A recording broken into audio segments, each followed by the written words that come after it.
इनको टोकना। माननीय गृह मंत्री, अरे भाई बैठो ना, बैठ जाइए, बैठ जाइए, नहीं बैठ जाइए, बैठ जाइए। क्या पक्ष के बोलते हुए सबसे ज्यादा इंटरप्शन करने वाले पार्लियामेंट्री अफेयर्स मिनिस्टर किरण रिजिजू जी होंगे। नहीं है तो आप इसको सदन में कैसे उठाएंगे? सदन में कैसे उठाएंगे सर? दोस्तों, आखिरकार ओम बिरला के खिलाफ अविश्वास प्रस्ताव पर चर्चा शुरू हो चुकी है। विपक्ष के भारी हंगामे के बाद दोस्तों, किस तरीके से ओम बिरला के खिलाफ जब विपक्ष अविश्वास प्रस्ताव लाया था और विपक्ष का कल से ही जोरदार हंगामा बरकरार था, बवाल मचा हुआ था, संसद में जोरदार नारेबाजी हो रही थी।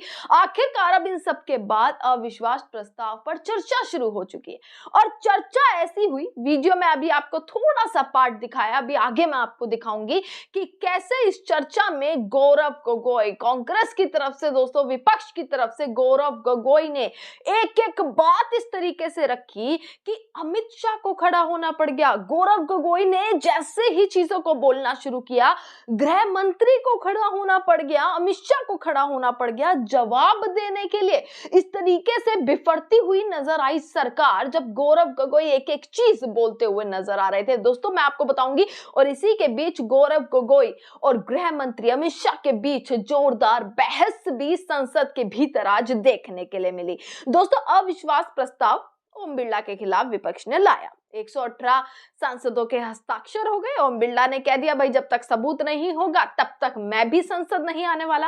अब जगदंबिका पाल जो है आज कुर्सी पर बैठे थे।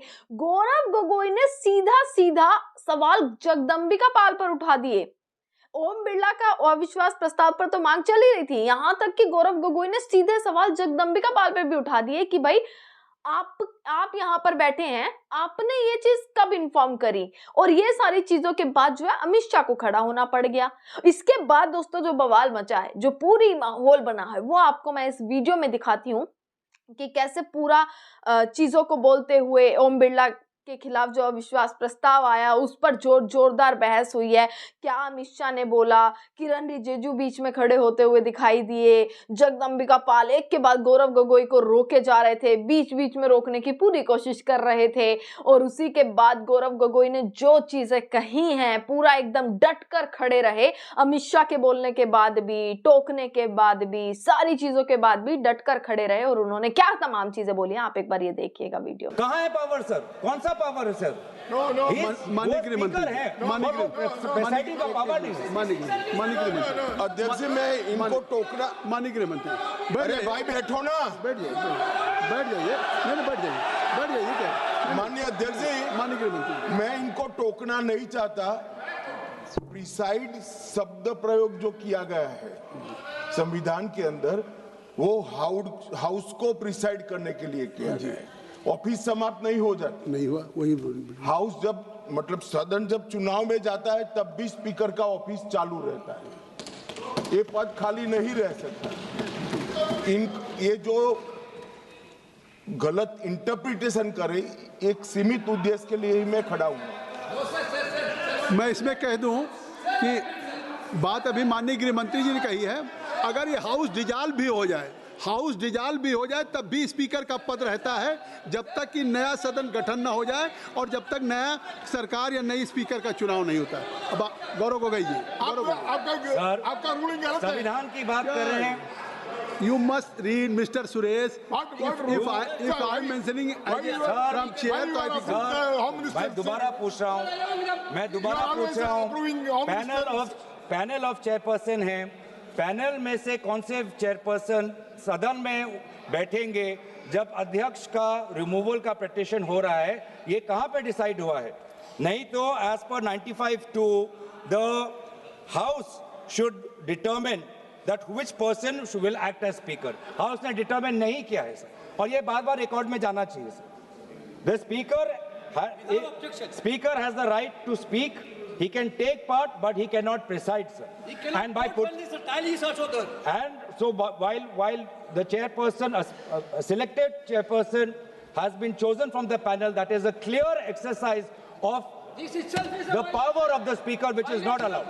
It's a violation of the constitution. और यही हम देख रहे हैं पिछले 5 साल से, क्योंकि आज आप, जिसे हमारे ऑनरेबल कॉलीग वेणुगोपाल जी ने कहा कि इससे पहले भी 3 बार इस लोकसभा सदन के अंदर अविश्वास प्रस्ताव आया है 87, 56 और 66 और 54 में, और 1987 की बात करें, 1966 की बात करें, जब motion was moved against the speaker, a deputy speaker was sitting on the chair, a deputy speaker was speaking on the chair. और आज ऑपोजिशन इंडिया अलायंस के लगभग 200 सांसद होने के पश्चात भी जब एलओपी ने कहा वहां पे डेप्यूटी स्पीकर नहीं, जब एलओपी ने कहा this wasn't the only truth highlighted by the LOP, sir I am not, sir यही है सर, यही है सर, देश को देखना चाहिए सर, संसदीय कार्य मंत्री जी, देश को देखने,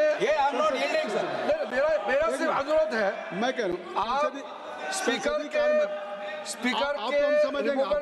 रेजोल्यूशन पे चर्चा हो रहे हैं, उन्होंने और भी पॉइंट्स कहे, हम टोक सकते थे, लेकिन मेरा अनुरोध इतना ही है क्योंकि उन्होंने कई विषय पे चर्चा की है, नेतृत्व तक को छुए हैं, जब हमारा जवाब होगा आप लोग उसमें सुनना पड़ेगा, आप लोग उसमें टोकना नहीं है। आप स्पीकर का चर्चा से ऊपर आप चले गए हैं, संसदीय शब्द निकाल दिया और जो असंसदीय शब्द उन्होंने इस्तेमाल किए हैं, अनपार्लियामेंट्री वर्ड्स इस्तेमाल किए, उसको रिकॉर्ड से हटाना चाहिए। बिल्कुल, जो असंसदीय है उसको मैं दिखवा के निकाल दूंगा। बोलो गई सर, भविष्य में जब पार्लियामेंट्री रिकॉर्ड्स को देखते हुए जब रिसर्च होगा, ट्रांसक्रिप्ट्स देखे जाएंगे, तो ये भी एक रिसर्च होगा कि सबसे विपक्ष के बोलते हुए सबसे ज्यादा इंटरप्शन करने वाले पार्लियामेंट्री अफेयर्स मिनिस्टर किरण रिजिजू जी होंगे। स्टैटिस्टिक्स बोलेंगे, गृह मंत्री जी, स्टैटिस्टिक्स बोलेंगे। माननीय अध्यक्ष जी, पार्लियामेंट्री अफेयर्स मिनिस्टर मैं भी विधानसभा में रह चुका हूं। उनको तभी खड़ा होना पड़ता है जब पार्लियामेंट चलने के नियमों से दूर कोई चीज होती है। ये बात सही है कि पार्लियामेंट्री अफेयर्स मिनिस्टर के नाते सबसे ज्यादा इंटरप्ट किरण रिजिजू ने किया है, मैं सहमत हूं, मगर ऐसा इरिस्पॉन्सिबल विरोध पक्ष भी कभी नहीं आया।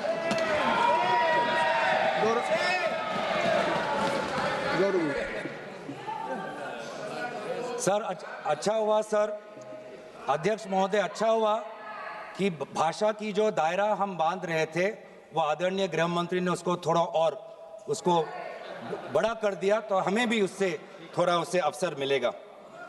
सर, दूसरी बात, जिस बात पर बार बार आदरणीय एलओपी जी को टोका जा रहा था वो इस बात पे था कि अमेरिका में यूएस डिपार्टमेंट ऑफ जस्टिस में एक ऑनगोइंग इन्वेस्टिगेशन चल रहा है जहां पर भारत के एक बड़े उद्योगपति का नाम है और भारत के सरकार के मंत्री का नाम है। क्यों यहां पर उस विषय पर चर्चा नहीं होती है? इस बात पर जब एलओपी रहते हैं तो उनको बार बार इंटरप्ट किया जाता है। भाई जी, एक मिनट मैं आपको इंटरप्ट करना चाहता हूं। अगर आप अध्यक्ष के खिलाफ लाए हैं तो आप खुद ही नहीं, या तो अध्यक्ष के खिलाफ बोलने के लिए आपके पास कुछ है नहीं। अगर आज आपने अविश्वास प्रस्ताव अध्यक्ष के खिलाफ दिया है, मैं कहता हूं उनके खिलाफ बोलने के लिए अगर आपके लिए है, इतना आपने बड़ा प्रस्ताव दिया उनके खिलाफ, उनको रिमूवल के लिए, तो आज उनके रिमूवल के सवाल पे उठाइए। कौन मंत्री, कौन कहां पे, नहीं उन्होंने गृह मंत्री ने आई हैव ऑलरेडी नहीं parliamentary affairs minister is all right to intervene at any moment, या सरकार के मंत्री इंटरवीन कर सकते हैं। और अगर वो आपको कह रहे हैं तो इससे आप इसका मतलब स्पीकर के खिलाफ नहीं बोलना चाहते, आप केवल सरकार के खिलाफ बोलना चाहते हैं, तो प्रस्ताव तक रहिए। मेरा काम है, आपको प्रस्ताव तक सीमित रहना होगा। आपको इस प्रस्ताव जो आपने दिया है, आप उस प्रस्ताव पे बोलेंगे, ये मेरा आग्रह है।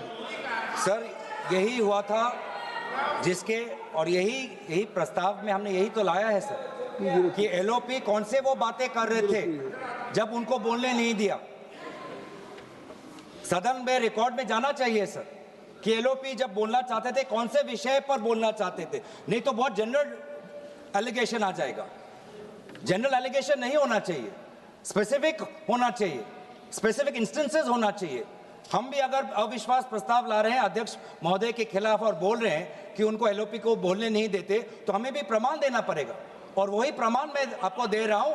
आप फरवरी 26 का एलओपी स्पीच का ट्रांसक्रिप्ट देख लीजिए, वही रिकॉर्ड से मैं पढ़ रहा हूं कि बार बार 20 बार उनको टोका गया, वो कौन से विषय पे वो बोल रहे थे। तो दूसरा विषय उन्होंने ये कहा था, he questioned about the millions of pages released from the US Department of Justice regarding which the world is questioning. The file contains names of very famous businessman who is known to be very close to this ruling government. The file also contains uncomfortable truth that a minister has been named. In this ongoing global investigation in other parts of the world. Gaurav Gogoi ji